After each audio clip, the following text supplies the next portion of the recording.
नमस्कार दोस्तों, मैं मोहित तोमर आपके पीसम सब्जेक्ट लर्निंग चैनल में स्वागत करता हूं। दोस्तों, आज की इस वीडियो में हम बात करने वाले हैं साइंस के टॉपिक ऊर्जा पर।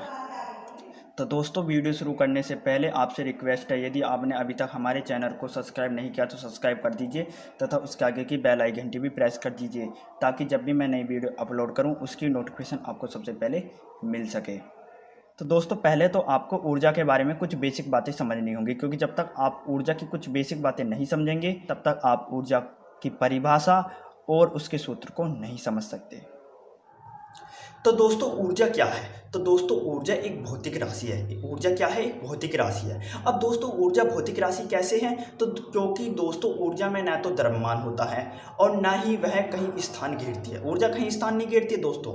और दोस्तों, किसी भी कार्य को करने के लिए ऊर्जा की आवश्यकता होती है। किसकी आवश्यकता होती है? दोस्तों, ऊर्जा की आवश्यकता होती है। और दोस्तों, हमारे शरीर को ऊर्जा कहाँ से मिलती है? तो दोस्तों, हमारे शरीर को ऊर्जा मिलती है भोजन से। जब दोस्तों हमें भोजन से ऊर्जा मिलती है तो हम उस ऊर्जा से क्या करते हैं दोस्तों? अपना कार्य करते हैं। जैसे कि मैं इस वस्तु को उठा रहा हूं, तो इस वस्तु को उठाने में मेरी क्या लग रही है? मेरे शरीर की ऊर्जा लग रही है। मेरे शरीर की क्या लग रही है दोस्तों? ऊर्जा लग रही है। तो दोस्तों, ये थी ऊर्जा के बारे में कुछ बेसिक बातें जो कि बताई जाती हैं। दोस्तों, इसके अलावा भी वैज्ञानिकों ने ऊर्जा के बारे में बताया है। हमारे एक वैज्ञानिक हुए हैं आइंस्टीन नामक वैज्ञानिक। आइंस्टीन नामक वैज्ञानिक ने बताया था कि ऊर्जा को ना ही हम उत्पन्न कर सकते और ना ही नष्ट कर सकते, केवल इसे एक रूप से दूसरे रूप में परिवर्तित कर सकते हैं। क्योंकि दोस्तों, ऊर्जा जो है अविनाशी है। ऊर्जा क्या है दोस्तों? अविनाशी है। इसलिए हम उसे ना ही उत्पन्न कर सकते ना ही नष्ट कर सकते, इसे केवल एक रूप से दूसरे रूप में परिवर्तित कर सकते हैं। अब दोस्तों, ऊर्जा एक रूप से दूसरे रूप में परिवर्तित कैसे होती है? दोस्तों, मान लीजिए जब आपको गर्मी लगती है तो दोस्तों आप क्या करते हैं? आप पंखे वाले स्विच को ऑन करते हैं। पंखे वाले स्विच को क्या करते हैं दोस्तों? ऑन करते हैं। तो दोस्तों, जब आप पंखे वाले स्विच को ऑन करते हैं तो स्विच ऑन होते ही पंखे वाले तारों में विद्युत धारा प्रवाहित होने लगती है। क्या प्रवाहित होने लगती है? विद्युत धारा प्रवाहित होने लगती है। और दोस्तों, जब वो विद्युत धारा प्रवाहित होते होते जब वो उस पंखे में प्रवेश करती है तो वह विद्युत धारा से यांत्रिक ऊर्जा में परिवर्तित हो जाती है। किसमें परिवर्तित हो जाती है? विद्युत धारा से यांत्रिक ऊर्जा में परिवर्तित हो जाती है। जब वह विद्युत धारा से यांत्रिक ऊर्जा में परिवर्तित हो जाती है दोस्तों, तब वह पंखा चलता है और उससे हमें क्या मिलती है? हवा मिलती है। और दोस्तों, उस हवा में भी ऊर्जा होती है। उस हवा में भी क्या होती है दोस्तों? ऊर्जा होती है। अब आप कहेंगे हवा में ऊर्जा कैसे होती है? तो दोस्तों, आपने पवन चक्की का नाम तो सुना ही होगा।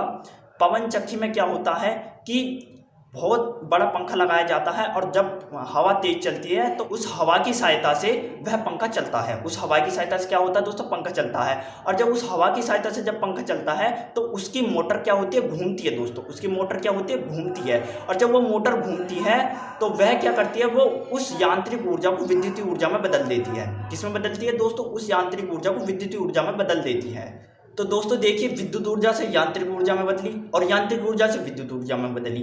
इसलिए दोस्तों, ऊर्जा अविनाशी है। ना ही हम उसे उत्पन्न कर सकते ना ही उसे नष्ट कर सकते, इसे केवल एक रूप से दूसरे रूप में परिवर्तित कर सकते हैं। तो दोस्तों, यही बातें थी जो कि मुझे ऊर्जा के बारे में आप सबको समझानी थी। अब दोस्तों, बात करते हैं कि आप ऊर्जा की परिभाषा किस तरीके से लिखोगे। तो दोस्तों, आपको समझ में आ गया होगा कि ऊर्जा है क्या और ऊर्जा का उपयोग किस किस में किया जाता है।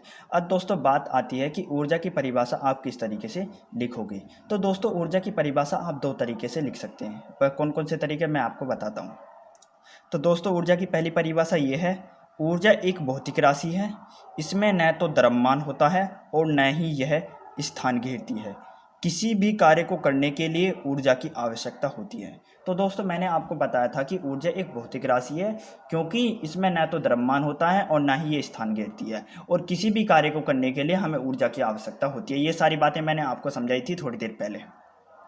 तो दोस्तों, चाहे तो आप ऊर्जा की परिभाषा इस तरीके से भी लिख सकते हैं। यदि आपको यह परिभाषा समझ में नहीं आई है, यदि आपको ये परिभाषा याद नहीं हो रही है, तो एक और परिभाषा और है ऊर्जा की, आप उस परिभाषा को भी लिख सकते हैं। आइंस्टीन नामक वैज्ञानिक ने बताया कि ऊर्जा को न ही उत्पन्न कर सकते और न ही नष्ट कर सकते, इसे केवल एक रूप से दूसरे रूप में परिवर्तित कर सकते हैं। कि आइंस्टीन नामक वैज्ञानिक ने बताया था कि ऊर्जा न ही उत्पन्न हो सकती है और न ही नष्ट हो सकती है, क्योंकि यह अविनाशी है। इसे हम केवल एक रूप से दूसरे रूप में परिवर्तित कर सकते हैं। और दोस्तों, मैंने आपको यह परिभाषा एग्जाम्पल के साथ समझाई थी कि कैसे ऊर्जा एक रूप से दूसरे रूप में परिवर्तित होती है।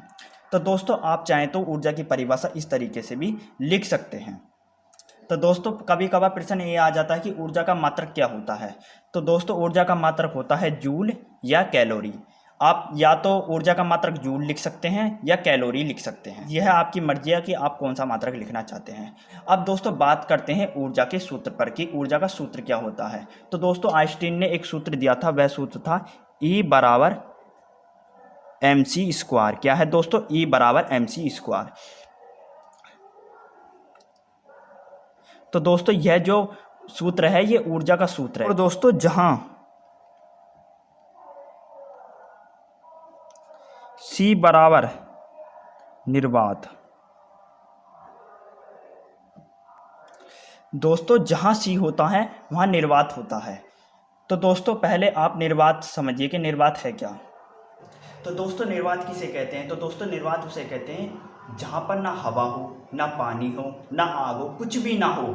जहाँ पर भारी और हल्की वस्तु को एक साथ नीचे गिरें तो वो दोनों एक साथ नीचे गिरें, उसे दोस्तों निर्वात कहते हैं। उसे क्या कहते हैं दोस्तों? उसे निर्वात कहते हैं। तो दोस्तों, आप समझ गए कि निर्वात किसे कहते हैं। तो आप आज के बाद भूलना मत। तो दोस्तों, आपको समझ में आ गया होगा कि निर्वात किसे कहते हैं। और दोस्तों, मैंने आपको बताया था कि निर्वात में जो प्रकाश की चाल होती है वो 3 × 10⁸ मीटर प्रति सेकंड होती है। कितनी होती है? 3 × 10⁸ मीटर प्रति सेकंड। तो दोस्तों, यही बात ही थी जो कि मुझे आपको ऊर्जा के टॉपिक में बतानी थी। यदि दोस्तों आपको मेरी ये वीडियो पसंद आई है तो लाइक सब्सक्राइब जरूर कीजिए और इस वीडियो को अपने दोस्तों के साथ जरूर शेयर कीजिए, ताकि वे भी ऊर्जा के बारे में समझ सके कि ऊर्जा है क्या और ऊर्जा का सूत्र होता क्या है। तो दोस्तों, आपको हमारी वीडियो देखने का बहुत बहुत धन्यवाद।